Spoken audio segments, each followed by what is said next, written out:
Hey guys, and welcome back to my channel. My name is Erica from Confessions of a Homeschooler, and today I'm back with another Tip Tuesday for you. Today we're going to be talking about homeschooling and moving to a new house. Now, most of you know that a couple of years ago we moved right in the middle of our homeschooling year, and actually it wasn't in the middle, it was about 3 weeks in. Our house was originally supposed to be done during the summer months, which would have been great because we could have just not had to worry about it, moved in, got everything set up. But as it happened, our house got delayed, and unfortunately we ended up moving at the end of August. And so it was kind of a mess, I'm not gonna lie, but I do have a few tips after that experience that maybe could help some of you guys who are going to be moving and trying to do homeschool at the same time.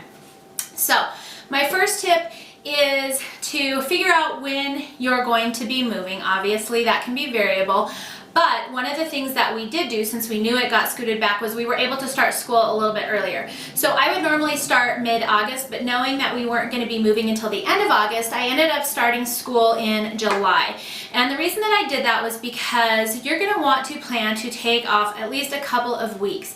And I almost wish I would have taken off a little bit more time. But my first tip again is, if you can, start a little bit early so that you have break time for when you move. That, or if it doesn't work out, you could always go a little bit longer at the end of your year. But you're going to just want to assume that you need to take a break. Now in my brain I thought I could just school right up until the day we moved and then take some time off afterward. But unfortunately I wasn't thinking about the fact that I would probably be needing to be packing boxes right up until the last minute. And so what we ended up doing was I took about a week off prior to our move, and if I had to do it again, I probably would do more like 2 weeks, just because it was a little bit tense and stressful trying to school up until that point. But you for sure at least want to take 1 week off before you move. And the reason is basically because there's still so many little things to get packed up and organized and all of that kind of thing that you really just can't be focusing on school the week before. I mean, there's just way too much stuff to do. So what I did do, my second tip, was I took, most of you know we use the IKEA work boxes for our school, and I took all of my kids' work out of the work boxes and I put it in one big, like, this is currently what we are doing homeschool box, and I did not let that box out of my sight. I put it special place, I marked it really well, I took it in my car, I didn't let it go on the truck that we were using, just because when you move, stuff just gets lost. And we had a lot of people helping us, and it was like, just put it all in the basement and we'll sort through the boxes later.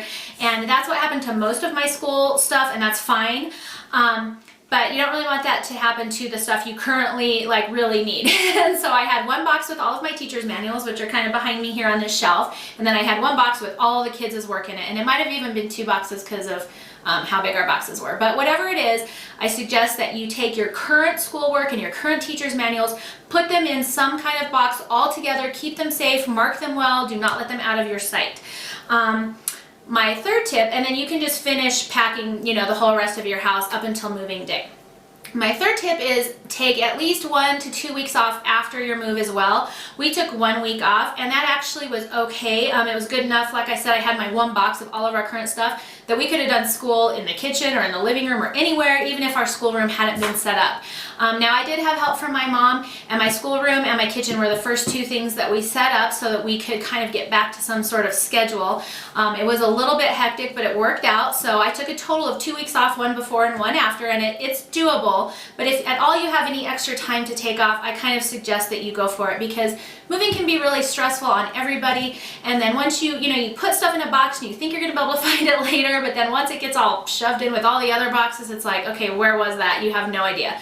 So my next tip, I think we're on number 4 now, is to keep your school stuff marked well. So I moved most of my curriculum, which a lot of it in the basement already is in specific, I use the banker's boxes. They have the lids that come on and off. They're really nice, they're sturdy, and they're easily identifiable. So almost all of my homeschool stuff was in those banker boxes, so that when it was moved with all of our household stuff, it was really easy for me to identify which stuff was my school stuff and which stuff was my house stuff. And I kept any games and all that kind of stuff in just the regular moving boxes, because I knew we wouldn't worry about them too much.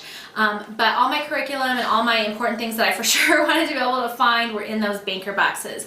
And so most of that stuff got sent to the basement. The stuff I knew I wanted in this room, I labeled really well on those boxes, and we just piled them in our schoolroom. Well, actually, we piled them in the hallway, and then we put the furniture in first, and then put them in the schoolroom.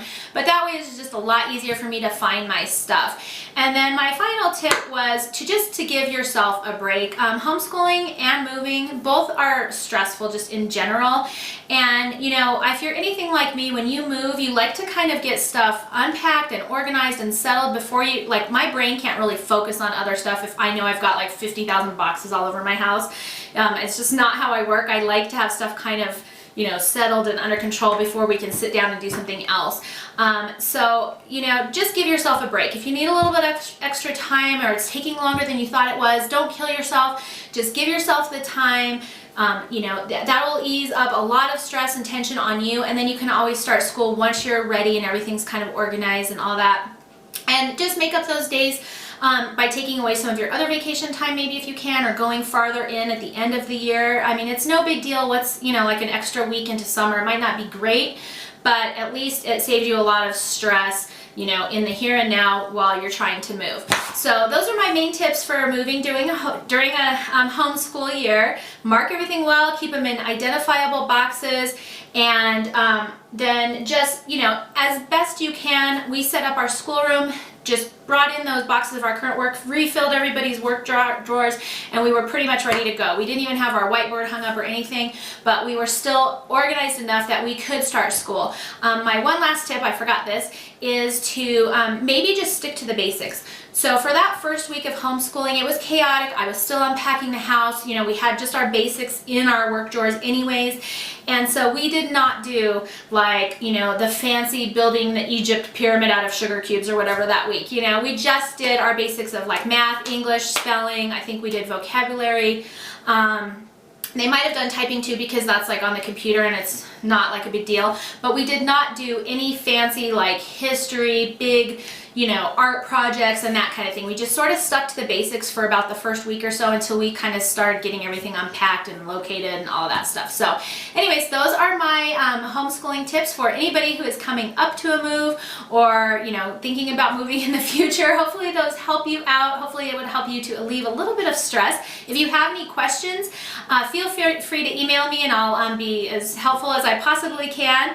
And hopefully I will see you for the next Tip Tuesday.